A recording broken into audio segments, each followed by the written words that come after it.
Dahulu kala, di suatu tempat yang bernama Pantai Air Manis, Kota Padang, Sumatera Barat, hiduplah seorang janda tua bersama dengan seorang anak lelakinya.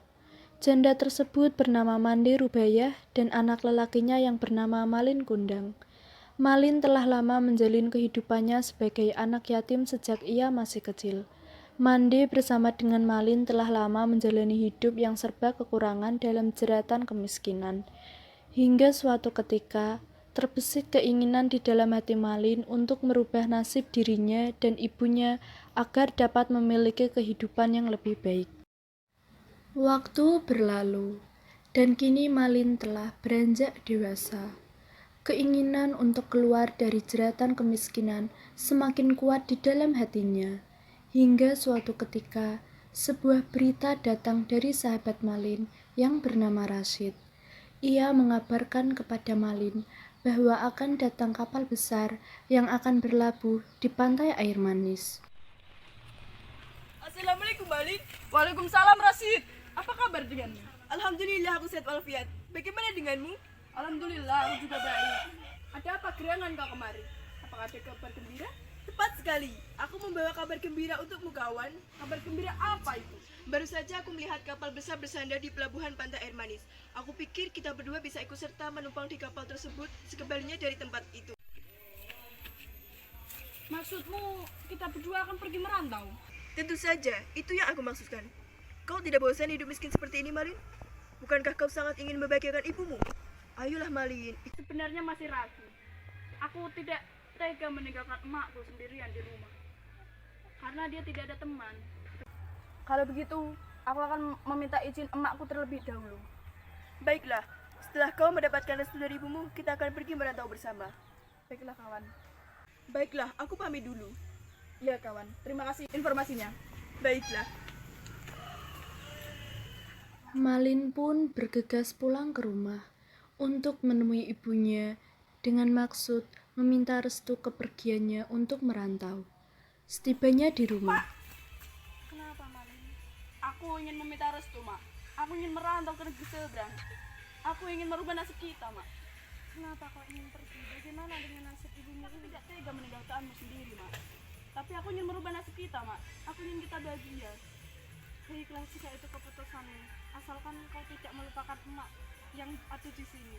Aku tidak akan melupakanmu, Mak. Aku janji, aku akan pulang. Baiklah, aku restui kepergianmu. Terima kasih, Mak. keesokan harinya, Malin Kundang dan Rashid bertolak menuju negeri seberang dengan menumpang kapal besar bermuatan barang dagangan. Ibu Malin hanya bisa pasrah merelakan kepergian putranya tersebut. Perjalanan Malin dan Rashid pun berakhir, dan mereka sampai di tempat tujuan perantauan mereka. Setibanya di tanah rantau, mereka beristirahat sejenak di sebuah warung makan. Nah, selanjutnya apa, Rashid? Tidak kerja apa kita? Aku masih belum tahu. Kita harus terus berikhtiar bersama. Tanpa mereka sadari, percakapan dua sahabat itu didengar oleh salah seorang pengunjung warung lainnya, yang tak lain adalah seorang saudagar kaya raya. Anak muda, apakah kalian lagi membutuhkan pekerjaan?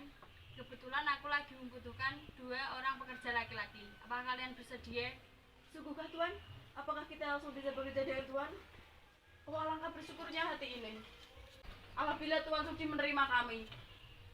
Perkenalkan Tuan, saya Malin Kundang dan ini sahabat saya Rashid. Kami dari tempat jauh. Inilah Malin, Rashid. Kalian boleh ikut aku.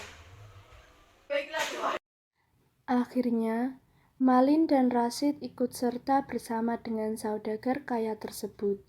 Mereka tinggal di salah satu bilik di kediaman saudagar. Keesokan harinya, mereka berdua mulai bekerja.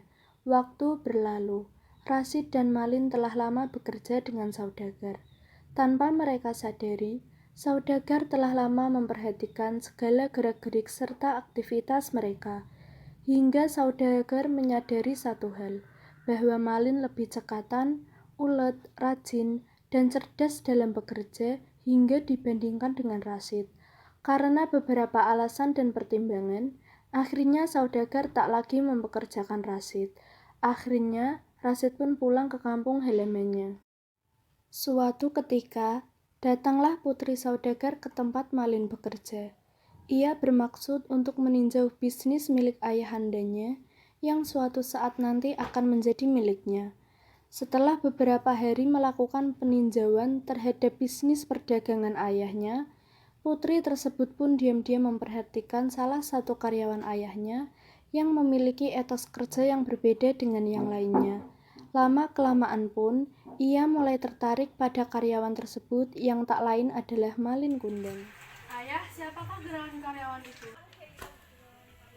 Tuh, nampaknya ia memiliki etos kerja yang baik daripada karyawan lain. Oh, anak muda itu. Tuh, anak muda itu namanya Malin. Emang kenapa? Tidak ada apa-apa, ayah. Semenjak hari itu, putri saudagar semakin tertarik pada pemuda bernama Malin Kundang. Ia diam-diam selalu memperhatikan dirinya. Tahun demi tahun pun berlalu. Malin Kundang dipercaya oleh saudagar untuk memegang salah satu cabang usaha. Selama cabang usaha itu dikelola oleh Malin, usaha saudagar semakin berkembang pesat. Karena kesuksesannya, putri pun semakin jatuh hati pada Malin. Hingga akhirnya, Malin pun dinikahkan oleh saudagar dengan putri kesayangannya. Beberapa bulan setelah hari pernikahan mereka, sang putri pun meminta suaminya untuk pergi bertamasya. Akhirnya, mereka berdua pergi ke suatu tempat bernama Pantai Air Manis yang tak lain adalah kampung halaman Malin. Setibanya di Pantai Air Manis, ia melihat sosok lelaki yang tak asing baginya. Lelaki itu tak lain adalah Rashid, sahabat lamanya. Seperti yang kau lihat, aku sudah menikmati hidup ayahku. Wanita di sampingku, ini putri saudagar yang ingin bersekutu. Cantik kan? Ya benar, kau sekarang sudah sukses ya. Aku bangga padamu. Nah kawan, aku ingin pergi jalan-jalan bersama istri yang cantik ini. Itu kawan, senang-senanglah. Mengetahui Malin telah pulang ke kampung halamannya, Rashid pun bergegas menemui Mande untuk mengabarkan bahwa anaknya telah kembali. Mak, cepatlah datang. Anakmu Malin telah kembali, Mak. Sungguhkah itu, Mak? Sungguh, buat apa aku membohongi, Mak? Baiklah, Rashid, mari temaniku ke pelabuhan. Baiklah, Mak.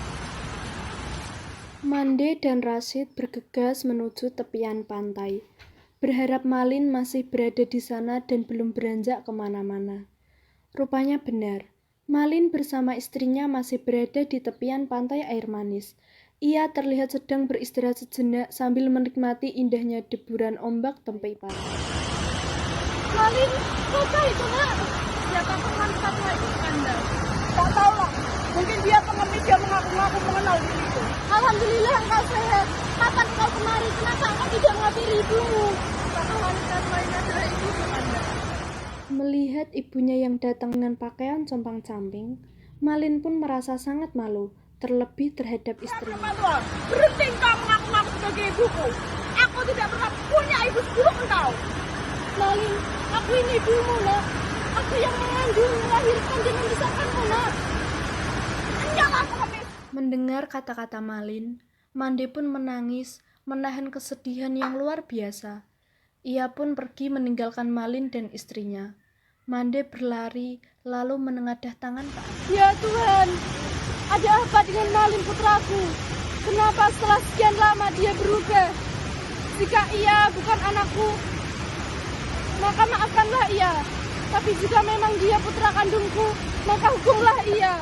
Tiba-tiba terdengar gemuruh di tengah lautan, di sebuah kapal yang dinaiki oleh Malin dan istrinya. Kilat menyambar-nyambar, badai semakin kuat, dan kapal besar pun terguling. Istriku, kau baik-baik saja. Anda, apa sebenarnya yang terjadi? Aku sungguh tak mengerti, Dinda. Sepertinya alam marah pada kita.